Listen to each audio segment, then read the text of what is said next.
Saudara Lon, Raja Wali Baruna TV dimanapun berada. Sekolah SD Negeri Tualang Muda Desa Tualang Pateng Kecamatan Peureulak Timur Kabupaten Aceh Timur. Semua ruangan di sekolah itu rusak parah seperti plafon jebol, dinding tembok retak hingga bangunan kayu rapuh semenjak lama sudah. Ruang tersebut retak diakibatkan dimakan usia.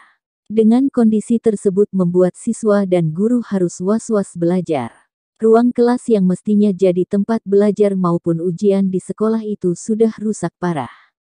Plafon sudah ambruk dan dindingnya pun retak-retak.